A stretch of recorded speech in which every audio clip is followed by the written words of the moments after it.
Paz seja convosco, amém?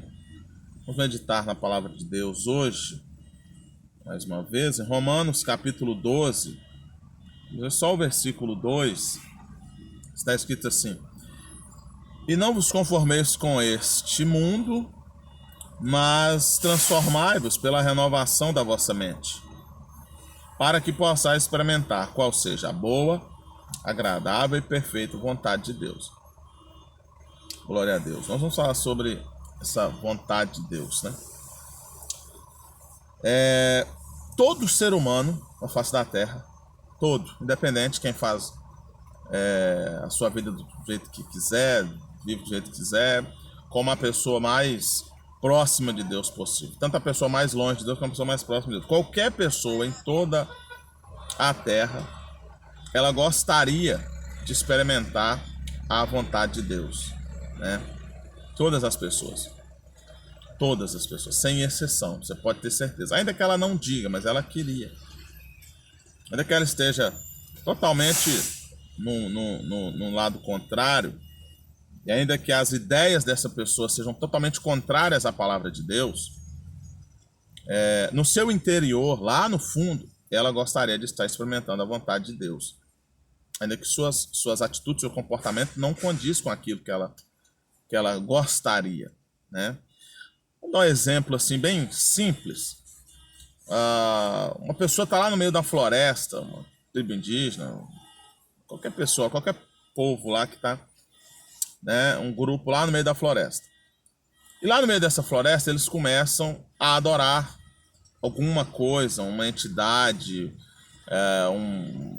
uma árvore, um animal, o sol, a lua, qualquer coisa que eles venham a adorar.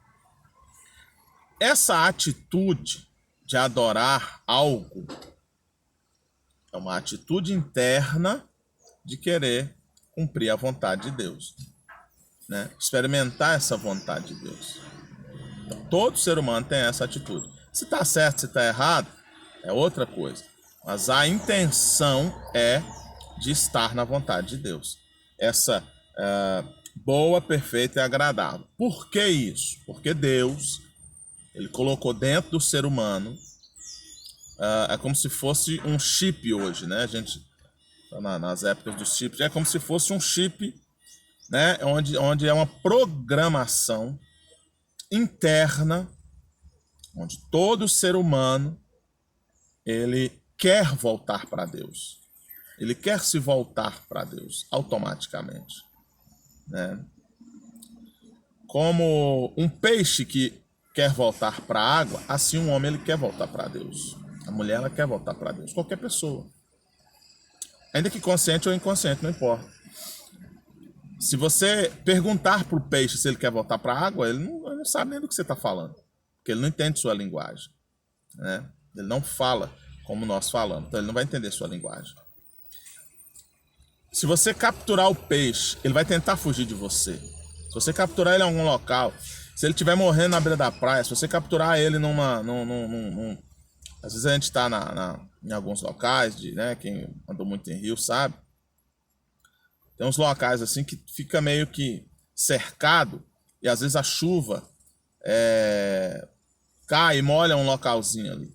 E não sabe se como, por uma enchente, o peixe foi parar ali, mas ele está preso. O que vai acontecer com ele ali?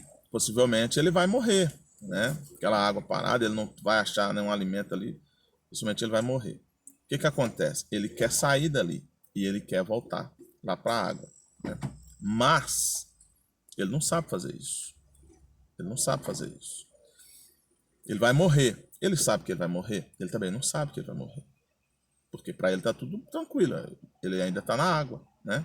Ainda que seja pouquinha, ainda que seja suja, contaminada, ainda que não tenha nada para ele, nenhum alimento, nada, mas ele acha que ele não vai morrer, ele está tranquilo.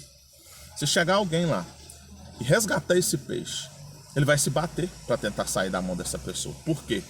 Porque ele vê como perigo qualquer pessoa que está tentando mudar o curso dele ali. Então, a primeira impressão desse peixe, né, falando no sentido figurado para falar de pessoas, a primeira impressão desse peixe é que eu sou inimigo dele. Né? Quem é esse cara? O que está acontecendo? Ele não entende nada disso. Então ele vai tentar se salvar, né? Porque todo mundo quer viver. Toda a criatura quer viver. Até uma planta ela quer viver. Né? Então todo ser humano quer viver. Os animais também, os peixes, todo mundo. E ele vai tentar se bater. Só que se eu seguro ele firme, ele não vai conseguir sair, né? Se eu peguei com algum objeto e tal. Aí eu levo ele até uma água corrente. Eu levo ele até um local determinado. Né? Ou eu cuido dele, se eu entender disso aí. Né? Dou ele um certo tipo de comida ali. Quem entende vai fazer. E aí pego ele e jogo lá no rio novamente. Né? Onde ele estava.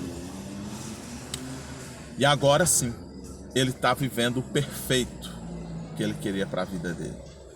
Mas, se eu fosse conversar com ele, que eu teria que levar para lá, ele não aceitaria. Ele não vai ter como. Ele não entende o que eu estou falando. Se eu for lá nessa tribo indígena, que eu dei o exemplo, e eu for falar para essa pessoa que aquilo não é Deus, e eu querer tirar ela daquele cercadinho que ela criou, e eu falar para ela, olha, Deus é uma pessoa, Deus é um espírito, ele existe. Eu tentar explicar para ela, ela não vai conseguir me compreender. Se eu não falar na linguagem dela, ela não vai conseguir me entender. Dependendo de como eu passar para ela, ela não vai entender nada. Por quê? Porque ela vai me ter como uma ameaça. Ela vai falar, olha, eu vivi a vida toda assim. E eu fui abençoado, eu já orei para essa árvore, já rezei para o Deus Sol, para o Deus vento, o que for. E eu sou abençoado. E eu não morri, não aconteceu um monte de coisa comigo por causa disso. E agora você está vindo falar para mim de um Deus estranho. O que acontece com essa pessoa? Ela vai morrer sem Deus e ela vai alcançar a perdição. Só que o que ela gostaria de experimentar não era a perdição. O que ela procurava na vida, o que ela tentava achar na vida era a salvação. Ou seja, ela gostaria de se encontrar com Deus, para viver a vontade de Deus. Mas ela não sabe. Então, ela não sabe que ela está fora da vontade de Deus. E ela também não deixa que alguém a conduza para o centro da vontade de Deus. A semelhança daquele peixe que se estava fora do rio, ele ia morrer, e ele não deixa que eu o conduza. Se eu perguntar para ele racionalmente, ele não vai me responder, ele não entende o que eu estou falando, e eu tenho que pegar ele ali à força e levar para este rio. Assim é o momento do porquê nós temos que pregar a palavra de Deus para as pessoas, independente que elas queiram ouvir ou não. Você entende o sentido figurado de pegar esse peixe à força e levá-lo ao lugar de vida, aonde a vontade que ele já queria... Nossa, agora, se o peixe pudesse falar, ele falaria para mim assim, nossa, eu pensei que você era querendo destruir a minha vida. Eu pensei que você era querendo me matar. Ah, não, mas você então é o contrário. Nossa, olha, o que é isso? Eu estou impressionado com você. Se o peixe pudesse falar comigo, ele falaria. Ele seria grato a mim o resto da vida. E ele ia contar isso para todo mundo ao redor lá no rio, no mar, onde ele estivesse, para os outros peixes, baleia, tubarão. Ele ia reunir todo mundo e ia falar. Gente, vocês não acreditam. Eu estava fora, não sei o que. Agora nós vamos criar aqui um grupo aqui. Quando a pessoa estiver fora, nós vamos chamar determinados humanos lá para nos ajudar. Tem que ter cuidado, porque alguns pegam, né, a cabecinha do peixe lá. Alguns pegam a gente para matar mesmo, mas tem outros que não, que eles querem nos ajudar e tal. E ele faria uma festa ali, ele ficaria muito feliz comigo. A mesma coisa essa pessoa que está lá no meio do mato, que ela não sabe, ela não tem contato com nada, ela não tem como pesquisar, ela não sabe de nada. Mas ela buscava Deus. Quando ela descobrir que eu levei ela até Deus, ela vai me agradecer demais, querido. Ela vai me agradecer demais, ela vai ser eternamente grata a mim.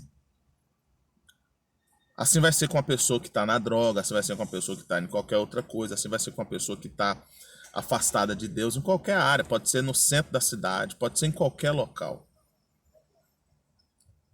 O apóstolo Paulo diz assim: nós temos que pregar em tempo e fora de tempo, em tempo e fora de tempo.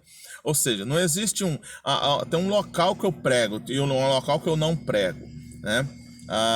Uma pessoa chega para você e fala assim: olha, eu tô com um problema psicológico disso, sei lá, sentimental, o que for. Eu queria ir lá na sua igreja para receber uma oração. Aí você fala assim: ah, tá bom, vai ter um culto lá na igreja domingo, mas hoje é segunda. De hoje, segunda, até domingo, essa pessoa, será que ela aguenta? A semelhança daquele peixe que estava... Será que ele aguenta ficar até esperar a outra pessoa que vai vir?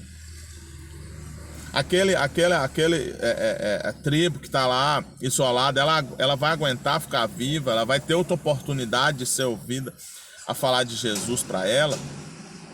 Essa pessoa que está com esse problema que você conhece, ela aguenta ficar? Como que nós sabemos disso aí? Como que eu sei que uma pessoa vai esperar até domingo? E aí tem pessoas no meio da semana se suicidando. Nós estamos agora em setembro, né? E há um combate. Todo ano tem que ter esse combate, né? Contra o suicídio. E tem pessoas que estão tirando a sua própria vida e que estão se relacionando. Elas estão se relacionando com pessoas. Presta atenção numa coisa aqui, muito interessante. Todas as pessoas que já tentaram suicídio, elas estavam relacionadas com outras pessoas. Ninguém tentou suicídio isolado numa floresta. Se houver essa estatística, ela deve ser a menor de todas. Uma pessoa só tenta o suicídio, ela está no meio de pessoas. Ela não tenta o suicídio estando isolada 40, 50, 60, 100, 200 dias, um ano isolada no local. Pode ter uma parte, sim, pode, mas é menor. A maioria das pessoas que vai tentar o suicídio, ela está convivendo com pessoas. Agora, se a pessoa vai decidir ou não pelo suicídio, obviamente isso é pessoal. Qual que é a parte da igreja nisso aí? É pregar o evangelho. É por isso que o apóstolo Paulo está dizendo: há tempo e há fora de tempo. Ou seja, cai exatamente nesse texto que nós lemos. A mudança de mentalidade, ela tem que estar em você a partir do momento que você entregou sua vida para Jesus. A semelhança do peixinho que eu falei, que ele ia chegar lá no rio ou no mar, ele ia celebrar, ele ia falar para as pessoas. A semelhança do endemoniado gadareno de Marcos 5, que ele logo quer ir com Jesus pregar o evangelho. Jesus fala: não, vai lá para sua família, vai para os seus amigos e fala para eles o que Deus tem feito na sua vida. E aí o texto diz que imediatamente ele já chegou lá falando e todos se maravilhavam. Então, esta mesma vontade de pregar, de restaurar, de salvar vidas através do evangelho, tem que estar em mim e em você. Então não é que eu vou evitar que as pessoas ao meu redor não vão mais morrer. Ninguém mais vai morrer ao meu redor. Não é isso. A questão é que o evangelho tem que ser pregado, independente se a pessoa gosta ou se ela não gosta. Independente se ela acha que eu estou errado ou se ela não acha. O evangelho tem que ser pregado. Ora, não tem que ser insistido, é diferente. Ser chato. Falar com a pessoa a mesma coisa todas as vezes que eu encontrar com ela. Não. Todo ano tem uma festa numa família, né? Como a maioria das famílias tem. Todo ano Natal. Aí todo ano eu vou lá e falo: Jesus tem que não sei o que, Jesus tem que... Jesus... Ah, não, vai chegar um ano que as pessoas vão falar assim: ó, eu vou chegar depois da festa. Eu vou chegar à noite. Ah, vai ter o almoço de manhã para todo mundo se encontrar, meio-dia. Não, não vai dar não, eu vou chegar à noite. Por quê? Porque ficou fora de lugar agora. Fora de lugar. Então, quando se fala pregar a tempo e fora de tempo, não é insistentemente, todos os dias, todas as vezes, em todas as reuniões de família, toda vez que reunir a família, eu tenho que falar de Jesus. Não, as pessoas já te ouviram ali. Você já falou de Jesus para elas, né? Se elas quiserem saber mais, elas vão até você. Se elas não quiserem saber, você pode se relacionar naturalmente com todo mundo. Então a mudança de mentalidade não é que você se torne um robô, uma pessoa mecânica, uma pessoa automática. E você sai por aí falando para todos os cantos de Jesus sem nenhum critério de nada, né? Você tem que falar de Jesus a tempo e fora de tempo para levar as pessoas à vontade de Deus, mas com a mente renovada. A mente renovada significa que você não pode ter o preconceito. Para pegar o peixe lá na água, às vezes você vai ter que pôr a mão na água suja. Sabe? Você vai ter que se expor a um risco. Para pegar para uma tribo, talvez lá, né, no meio de um mato, uma tribo indígena, etc., o missionário que vai lá vai ter que se expor ao risco. Ele pode ser morto lá. Por que missionários estão pregando agora lá em todos os países que são contra a pregação do evangelho? Porque eles têm a mente renovada pelo Espírito de Deus. Por que pessoas morreram no passado? Os mártires, os apóstolos, etc. Porque eles tiveram a mente renovada por Deus. Por que Pedro fala para as autoridades, olha, é melhor obedecer a Deus do que os homens? Porque ele teve a mente renovada por Deus. Então, ele foi preso por estar pregando e viu o seu irmão, né? O irmão no sentido em Cristo ser morto, né? A Bíblia diz lá em Atos, se não me engano, capítulo 12, você pode ler depois, fala que matou Tiago a espada e prendeu Pedro e tudo. Então, como que uma pessoa, humanamente falando, vai continuar com essa obra aí? Não tem como continuar. É só pelo Espírito. É só pela renovação da mente. Né? Só que a gente fala de pessoas que morreram no passado como se o Evangelho fosse algo que ficou no passado. Não ficou no passado. Pessoas estão morrendo hoje pelo Evangelho.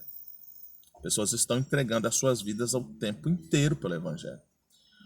O mesmo apóstolo Paulo vai dizer que nós somos entregues à morte todos os dias. Então a renovação da sua mente, ela está ligada ao sacrifício que você faz a Deus. A renovação da sua mente, ela não serve só para algo que te beneficia. Porque esse texto, diretamente, aqui, esse texto específico que nós lemos, quando ele fala da renovação da mente, antes ele está falando de entregar o corpo em sacrifício vivo, santo e agradável a Deus, que é o culto racional. E é por isso que ele está falando da renovação da mente e não se conformar com esse mundo. O que é não se conformar com esse mundo? É com as coisas que o mundo diz que é correto. O mundo diz que é correto você pensar primeiro em você. Você tem que salvar a sua pele. Você tem que salvar a sua vida. O mundo dita um monte de coisas. O que é o padrão do mundo? Mas você não segue o padrão do mundo. Né? Vou citar países aqui, são vários. Você faz uma pesquisa básica aí no Google, você vai saber. Vários países são proibidos de pregar o evangelho. É uma lei que não pode pregar o evangelho lá. Então o mundo está dizendo que não pode pregar o evangelho. E o que você vai fazer? Deus te chamou e mandou para ir para esse local, mandou para ir para esse país. Você vai fazer o quê? Você vai obedecer o mundo ou você vai obedecer a Deus? A necessidade de ter uma mente renovada é porque só através dessa mente renovada, que é pelo Espírito, é que você vai conseguir cumprir a vontade de Deus. Cumprindo a vontade de Deus, você entra nesta vontade automaticamente. Automaticamente, quando você cumpre a vontade de Deus, você entra nessa vontade de Deus. E você só consegue fazer isso pela renovação da sua mente. Você tem que pregar. Esse exemplo que eu dei do rapaz, da pessoa que está precisando de uma oração, não, mas domingo lá na igreja. Não existe domingo lá na igreja. Domingo lá na igreja nós vamos no culto. Porque talvez a pessoa faça faculdade, depois que sai do trabalho, não pode na semana. Ou trabalha até tarde. Mas domingo ela pode. Pode. Então domingo você vai comigo na igreja, tá bom? Vou passar na sua casa, vou vou marcar, vou te esperar em tal lugar e nós vamos. Você tem que garantir que essa pessoa vai mesmo, porque não é assim. Ah, deixa para ela, se ela quiser, ela vai. Não, você tem que conduzir a pessoa a Cristo, né? Como a gente conduz, igual eu falei do peixe à água, eu tenho que conduzir ela a Cristo. E depois de ter marcado, um besouro que gostou de mim aqui. Depois de ter marcado com essa pessoa, já tá certo? Tá. Agora eu vou fazer uma oração por você aqui. Ah, mas eu não tenho poder, eu não tenho essa autoridade. Todo mundo tem o poder de falar com Deus. Ainda que você não consiga poder para curar a pessoa, libertar, o que for, mas falar com Deus, todo mundo tem esse poder. Então você vai com a pessoa no local, ali, né, se for permitido, ou se não, você vai na hora do almoço, e você fala para a pessoa, coloca a mão no seu coração aí, ou fecha os seus olhos. Pode estar numa mesa de shopping. A oração não precisa ser gritada, não precisa ser pular no local para orar, não. Você pode estar num shopping, num restaurante com a pessoa. Você fala para ela, fecha os seus olhos por um momento. E você fala baixo, baixo, baixo mesmo. Você fala, meu Deus, toma o coração dessa pessoa nesta hora. Toma a alma dela, a mente dela. E você ora para a pessoa. Você entrega ela para Deus. Você fala para ela repetir para você. Fala comigo assim, meu Deus, eu entrego a minha alma na sua mão. Eu entrego meu corpo na sua mão. Eu entrego a minha mente na sua mão. E você faz a pessoa chegar até o rio, sabe?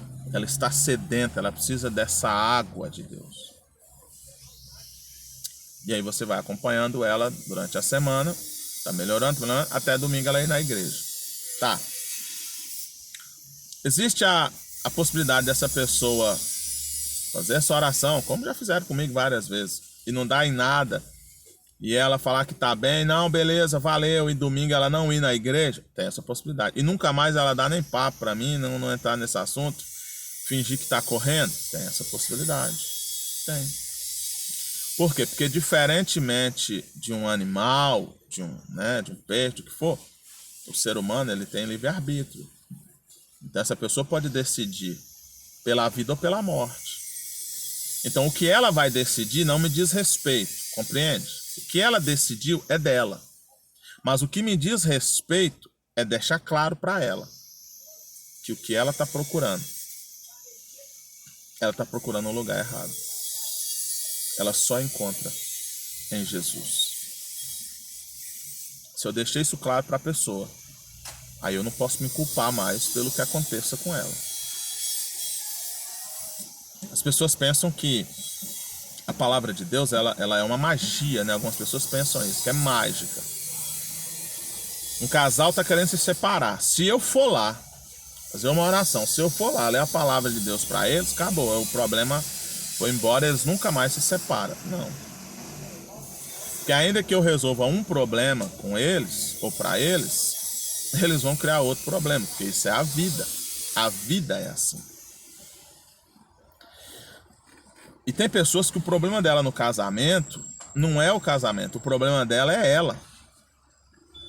E aí confundiu, complicou tudo. Quando o problema de um casamento não é o problema, por exemplo, o casal tá lá tranquilo, foram tentar abrir uma empresa, fizeram uma dívida e não conseguiram pagar, não conseguiram romper a empresa. Os dois não têm problema entre si, o problema é a dívida. Estão atormentados porque as pessoas estão ligando, cobrando e tal. Quando eles não têm problema um com o outro, quando eles não têm problema entre si, eles se unem para pagar essa dívida. Eles dão um jeito. Tem as crianças, não sei o quê, mas um trabalha de manhã, o outro trabalha à tarde. Você está entendendo? Não consegue pôr numa escolinha ainda, porque está caro, não tem alguém que olha. Então, um trabalha de manhã, outro trabalha à tarde. Acabou. Vão trabalhar e vão pagar essa dívida, vão passar por isso aí. Pode demorar 1 ano, 2 anos, não importa, mas eles não têm problema, entendeu? Eles têm um problema no casamento. Eles não estão com problema no casamento. Eles têm um problema, né? Que qualquer teria se fosse solteiro, teria se fosse. Não importa, é um problema. Eles estão com problema de uma doença. Do cônjuge, ele está doente. Vamos tratar. Eles não têm problema entre si. Então vamos tratar, vamos trabalhar para Deus curar, vamos orar, vamos tratar, vamos buscar, né, a medicina, vamos buscar o que tiver disponível para a gente resolver. Ah, não tem condição porque o tratamento é caro, vai para a internet. Hoje nós temos aí várias possibilidades. Tenta fazer uma vaquinha, pede ajuda, pede para um amigo, pede qualquer coisa. Os dois vão se unir. Por quê? Porque os dois têm a mentalidade do que é o casamento. O que é o casamento? O casamento são duas pessoas que fizeram um contrato, primeiramente. Então eu tenho uma parte para cumprir, a minha esposa tem outra parte. Eu cumpro a minha, ela cumpre a dela. Acabou. Não tem mais. Você entende? Algumas pessoas falam assim: vou casar para ser feliz. Não, não vai ser feliz. Se você é infeliz solteiro, você vai ser infeliz casado, você vai ser infeliz com todo mundo. Na verdade, é mais provável que você case com uma pessoa feliz e a torne infeliz, se você já é infeliz. Então, a vontade de Deus em relação à pregação do evangelho é que a gente pregue em qualquer momento, cuide de pessoas, ganhe almas, fale de Jesus naturalmente. Ah, eu preciso fazer uma libertação. Já falei isso aí, eu preciso fazer. Não, você não precisa fazer nada. Você só precisa pregar. A palavra, ela tem poder. Você só precisa pregar, fazer uma oração pela pessoa e encaminhar ela a Cristo. Pronto. A vontade de Deus para o casamento, né? Já que estamos falando de casamento. Vontade de Deus para o casamento. Que o casal viva servindo a Deus. Se os dois já estavam bem resolvidos antes do casamento, por exemplo, quando eu era solteiro, era muito tranquilo, muito feliz. Minha vida era uma bênção. Tranquilo demais. Então, eu vou casar e eu vou continuar sendo tranquilo. Tem como eu mudar? O casamento não transforma ninguém. O casamento não muda uma pessoa, porque o casamento não é uma vitamina que você tomou. Eu estava fraco, agora eu estou forte. Não tem isso. É só a continuidade da vida. E agora eu escolhi continuar a vida com uma pessoa, né? Agora, essa pessoa, ela pode melhorar ou piorar a minha vida. Aí sim, ela pode piorar ou melhorar. Porque o casamento é seguindo a estrada da vida, né? Suponhamos que eu estou indo para São Paulo, a pé. E aí, uma pessoa passou de moto, de carro, de cavalo, e falou: você está indo para onde? Para São Paulo. Você quer uma carona? Quero. Mas eu estava tranquilo. Eu sou uma pessoa tranquila. Eu iria a pé sossegado. Eu não tô, sabe? Ah, vai demorar 100 anos para chegar. Não importa. Eu tô tranquilo. Eu não tô pressa de nada, não. Eu não tô enlouquecido com nada, não. Aí, suponhamos que foi um carro. Peguei uma carona. Chegou lá na frente, o carro quebrou. Ah, o carro quebrou. Eu e aquela pessoa não temos problema, não. A gente estava rindo, brincando, contando piada, conversando, né? Quem já pegou carona aí sabe, eu já peguei carona. Tranquilo. Nós temos um problema agora em comum. O carro quebrou.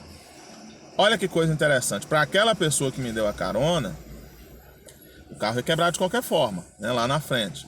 Ela ia estar sozinha. Ia ser mais difícil ela arrumar ajuda, não ia? Agora ela está com uma companhia. Então, ela, uma pessoa bem resolvida, tanto é que ela deu a carona, né? Uma pessoa geralmente tranquila. Uma pessoa que também estava ali, recebeu. Hoje é meio difícil o negócio de carona, mas um tempo atrás era tranquilo. A pessoa que estava ali também pedindo, uma pessoa de boa, tranquila, não está muito preocupada com horário, com não sei o que e tal. A hora que chegar é isso mesmo. Só que agora as duas pessoas se uniram num propósito. Qual é o propósito? Chegar em determinado local. E o carro quebrou. Tranquilo. Eles combinam um com o outro ali. Ó, ali atrás, você viu que tinha 2 km atrás? Tem tal lugar. Você quer ir lá e eu fico aqui guardando o carro, tentando achar alguém? Os dois se entendem ali.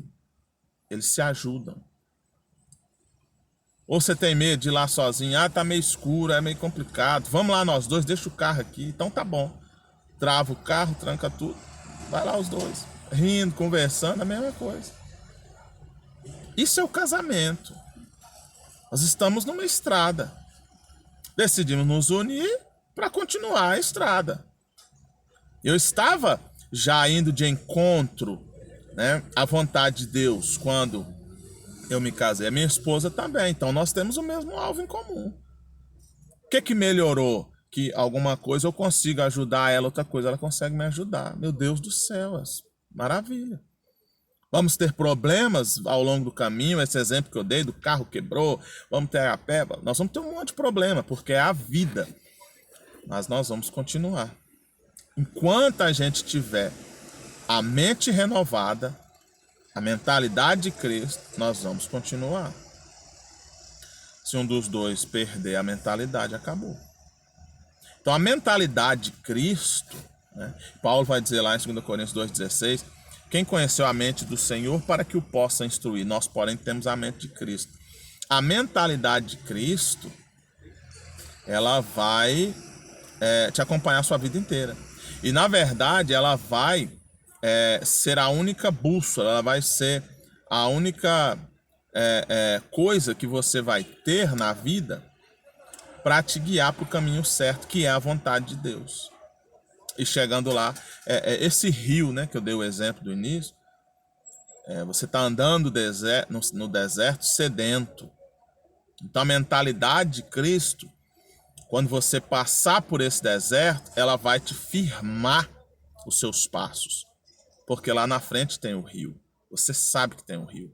É essa pessoa que está pregando o evangelho e ela está correndo o risco de ser morta. Ainda que ela seja morta, ela está de encontro à vontade de Deus. E ela está entregando a sua vida pela palavra, pelo evangelho de Cristo. E ela vai encontrar o paraíso de Deus, ela vai encontrar o reino de Deus. Morrendo aqui, para nós é sofrimento, irmãos. Nós nunca vamos entender isso aí, porque nós ainda estamos na mente do que nós estamos vendo aqui. Então nós nunca vamos entender isso com a mente natural. Para nós é um sofrimento absurdo. Se qualquer pessoa hoje da minha família morresse, para mim é uma tristeza absurda, é uma impotência. Nossa, ninguém quer, ninguém gosta da morte, porque nós não fomos feitos para morrer. Mas se eu morro aqui, e eu abro os meus olhos, eu me encontro com Deus, querido, aí eu vou falar para Deus assim, por que o Senhor não me chamou antes? Por que o Senhor foi tão ruim comigo assim, Deus? O Senhor foi ruim comigo, o Senhor me deixou viver 40 anos, o Senhor podia ter me feito no primeiro dia de vida. Na hora que minha mãe deu à luz, o Senhor já ter me trago para cá, trazido. Sabe? Tá no exemplo seu? Lógico, se eu pudesse falar isso para Deus, a gente não pode, tô falando tudo aqui em sentido figurado. Se eu fosse possível falar, questionar isso para Deus lá, eu queria vir no primeiro dia, na primeira hora. Que primeiro dia? Primeira hora.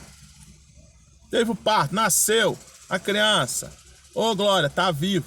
O Senhor podia ter me matado, Deus, e me levado para os seus braços.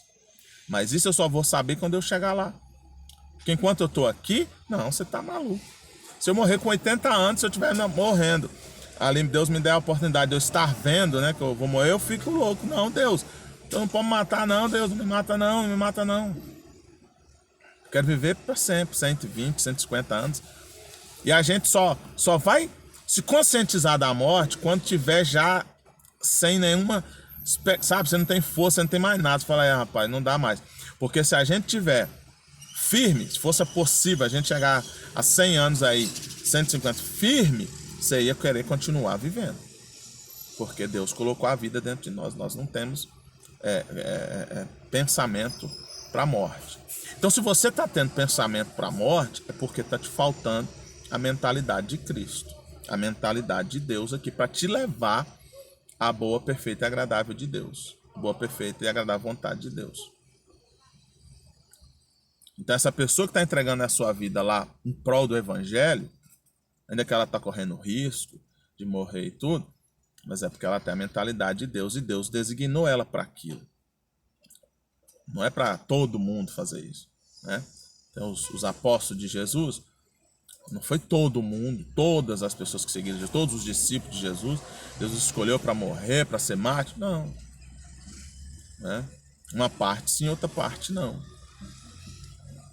Porém, essa parte que mesmo não vai morrer pelo evangelho ali em si, né? Lembra agora, por exemplo, o apóstolo João, se eu não me engano, ele não morreu nesse sentido, né? De mártir, morrer, porque acho que a Bíblia fala que ele morreu de velhice mesmo, farto de dias. Entre outros tantos na Bíblia que nós temos exemplo. Então isso é uma dádiva que Deus dá para algumas pessoas. A gente não sabe o que elas vão receber a mais por ter morrendo pelo Evangelho. Lógico que eles vão receber alguma coisa a mais, né? A gente não sabe, a gente tem noção. A gente não tem nem noção por que Deus escolheu essa pessoa para isso. E aí a gente só vai saber quando chegar lá, né? Enquanto tá aqui a gente não tem noção ainda. Mas mesmo as pessoas que Deus não escolheu para essa vontade de Deus se cumprir, para elas morrer pelo Evangelho, para que elas também entrem nessa maravilhosa vontade de Deus, mesmo as pessoas que Ele não escolheu, suponhamos que fosse nós, eu, você aqui, Ele escolheu que a gente desfaça da nossa própria vontade, do nosso próprio conforto, para entrar na vontade de Deus. Então, eu não vou conseguir entrar na vontade de Deus ao mesmo tempo em que eu me agrado, em que eu faço aquilo que eu gosto, que eu quero. Eu vou fazer tudo o que eu gosto. E aí, eu levo Deus comigo. Não, não vai funcionar. Não vai dar, não, filho. É o contrário. É por isso que ele vai dizer: não se conforme com este mundo, mas seja transformado pela renovação da vossa mente. Veja que o texto diz que quem tem que renovar, quem tem que ser transformado sou eu, quem tem que ser renovado sou eu, dando a entender que quem busca isso sou eu. O primeiro versículo ele diz: entregue-se a Deus como um sacrifício vivo. Então, não é Deus que me busca para que eu o entregue, é eu que me entrego a Deus. A mesma coisa, não é Deus que renova a minha mentalidade enquanto eu estou vivendo as minhas vontades e paixões, etc. Não, sou eu que vou até Deus, sou eu que busco Deus, sou eu que busco essa renovação, sou eu que busco essa transformação. E às vezes essa transformação pode demorar anos, como pode demorar meses, como pode demorar dias, depende da entrega de cada um. A realidade é que quanto antes, melhor. Quanto antes, melhor. Então, outro dia eu falo mais sobre casamento, por exemplo. Eu quis dar uma pincelada aqui, mas não é o caso, quero falar da vontade de Deus. Então, poder falar de várias outras áreas, né? Todas as áreas encaixam aí a vontade de Deus. Mas só para você ter uma noção. Sobre a pregação do Evangelho, sobre casamento ou sobre qualquer outra área. Qualquer outra área da nossa vida. Se você viver a vontade de Deus, você vai viver uma paz absurda. Uma coisa absurda. Absurda. Se você estiver fazendo exatamente o que Deus quer. E o que Deus quer não é absurdo para nós, né?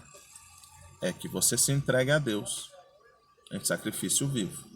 Sacrifício vivo. Você tem que estar vivo para você se entregar para Deus. Ah, eu vou morrer para Jesus. Não, ele não pediu para você morrer para ele, não.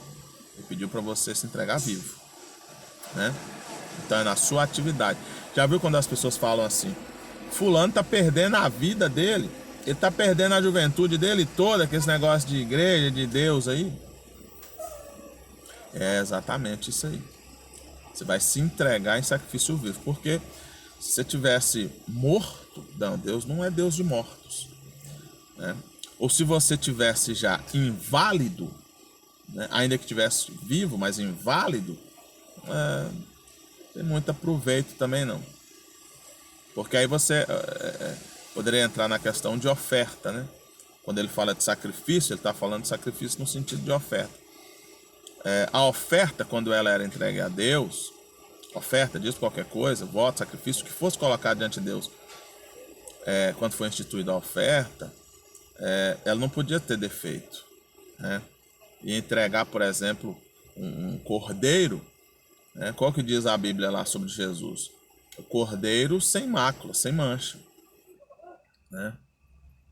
Então esse cordeiro ele não podia ser entregue para Deus com olhos faltando, um olho cego ou sem uma perna, né? Coxo. Tem todas as qualificações lá. A mesma coisa é você e eu, né? As pessoas falam: não, vou esperar quando eu tiver mais velho, aí eu me entrego para Deus. Ele não quer mais não. Existe um tempo, existe um modo, existe uma maneira de você se entregar para Deus. E o texto está falando, ó, tem que ser vivo. tem que ser ativo. Nossa, mas eu vou perder meus melhores anos? É para perder mesmo.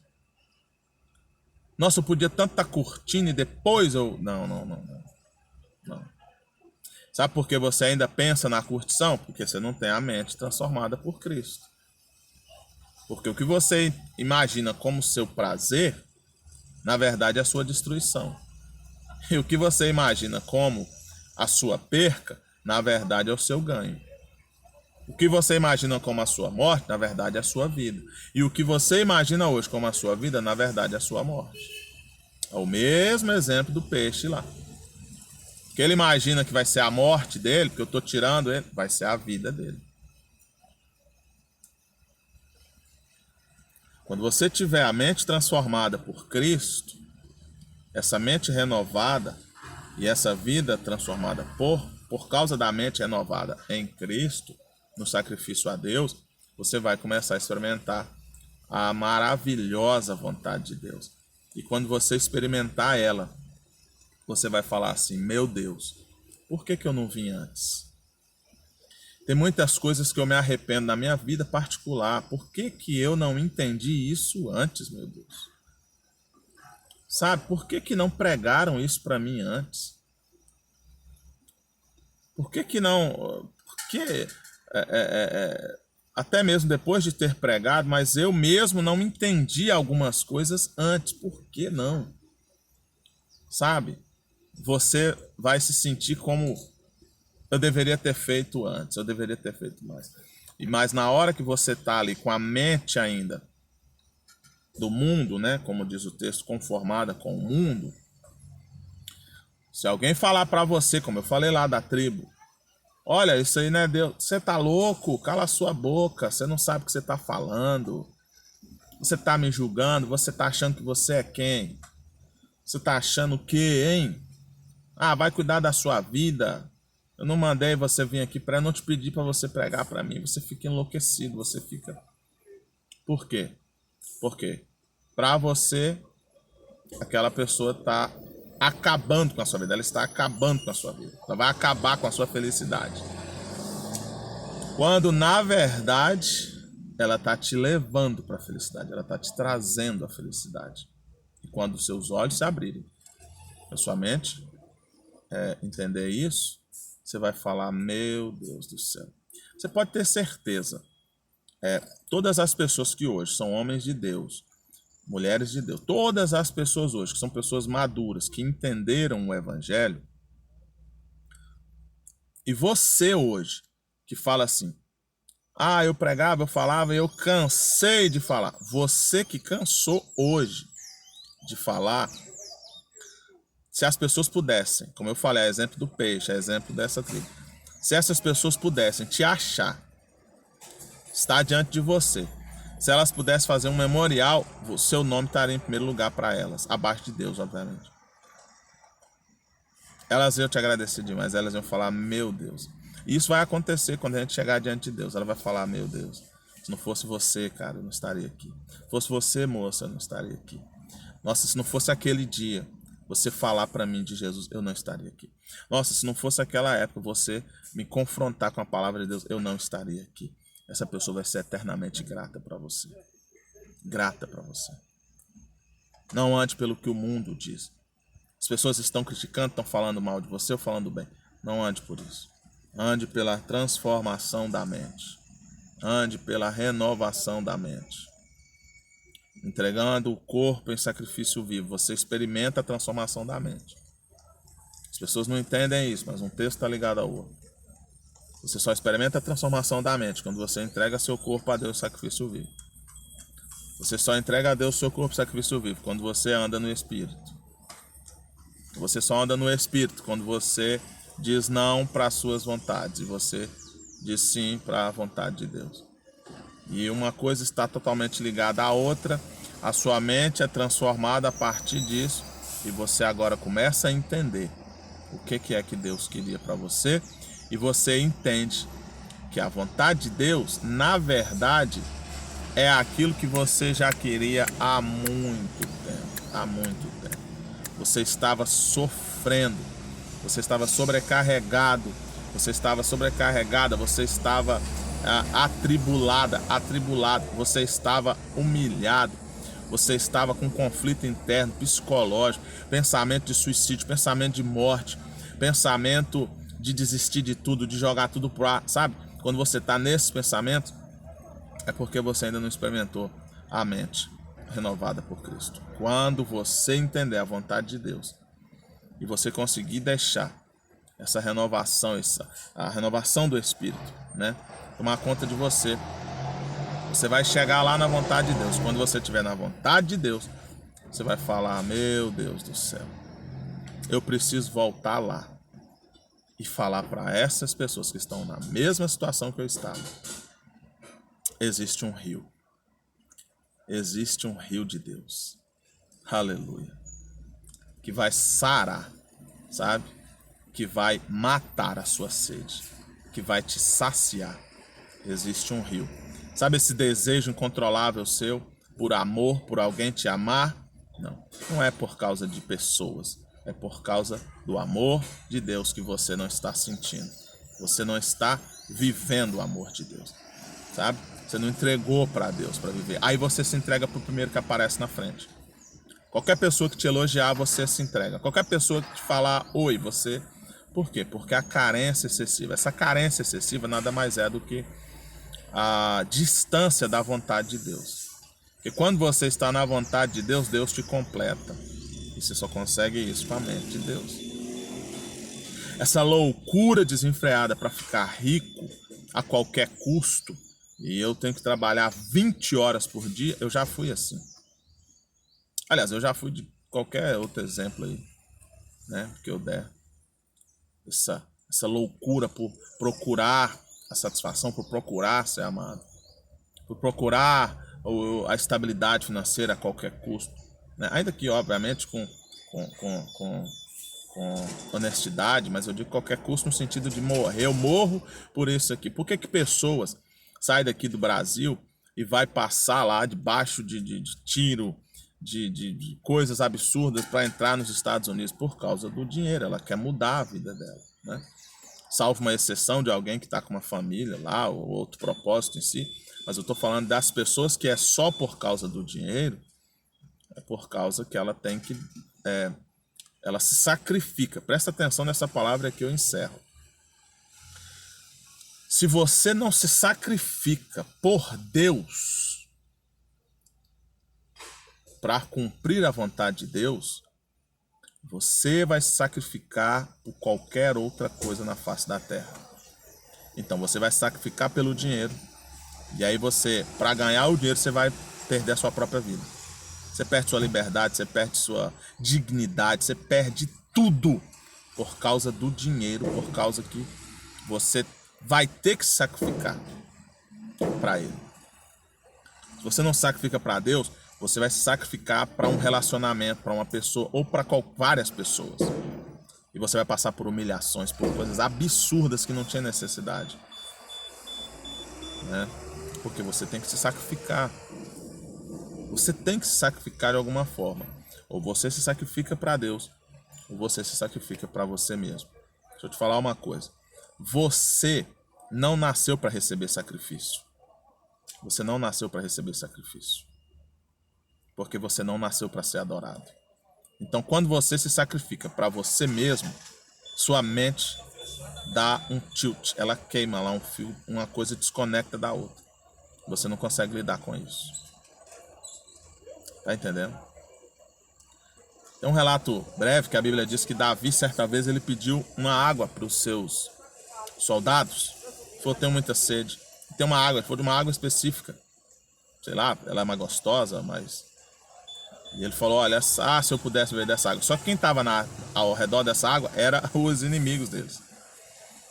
E aí ninguém falou nada, mas um dos soldados dele, muito fiel a ele, foi lá sozinho e pegou da água, né? Chegou lá no meio do exército e pegou da água. Colocou a própria vida, ele sacrificou a vida dele. Ele podia ser morto só por ele ter aproximado do acampamento lá. E ele foi lá no meio do acampamento, pegou da água e trouxe para Davi. A Bíblia diz que quando esse homem trouxe, falou: rei, eu fui lá dei a minha vida por causa da sua vontade, para te satisfazer. Davi falou, não, eu não sou digno disso. Ele pega a água e ele oferece para Deus. E ele derrama diante de Deus. Sabe? Para o sol queimar. O que significa isso? Nós não somos dignos de adoração.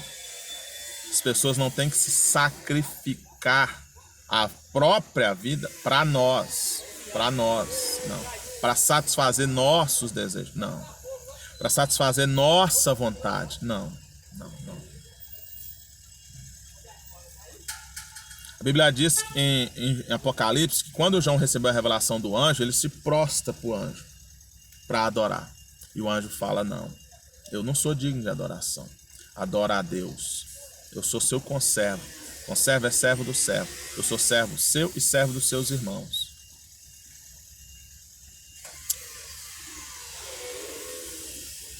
Você vive dando a sua vida em sacrifício às pessoas, não é? E aí você vive frustrado ou frustrada porque você fala assim, as pessoas não valorizam, não. É porque você foi feito para unicamente, exclusivamente, se sacrificar pela vontade de Deus. Aí, para Deus, né? Aí, quando você se sacrifica para Deus, aí Deus te oferece em sacrifício para cumprir a vontade dele. Agora, presta atenção como mudou tudo. A jovem que vai lá no país proibido pregar o evangelho, ele está se sacrificando pelas pessoas daquele local? Também, mas não é por elas. O princípio do sacrifício não é elas. O princípio é Deus. Pegou? Então ele já se entregou para Deus ontem. E hoje ele pode ir lá se entregar para aquelas pessoas. Porque ele já é um sacrifício para Deus. Aí na vontade de Deus, Deus o envia para lá. Outras pessoas, Deus vai enviar para outros locais. Mas o sacrifício vai fazer parte da nossa vida o tempo inteiro. Você vai se sacrificar pelo seu casamento, pelo seu marido, pela sua esposa, mas por causa da vontade de Deus. Não é por causa da vontade da sua esposa. Não é por causa da vontade do seu marido ou da sua vontade, do seu desejo. Você vai se sacrificar por causa de Deus. Muda tudo aqui, muda tudo. Inverte tudo. Então o sacrifício é oferecido a Deus. A partir desse princípio, você vai entender todas as coisas. Por que eu vou para a igreja? Por que eu dou o dízimo? Por que eu dou a oferta? Por que eu faço isso? Por que eu faço aquilo?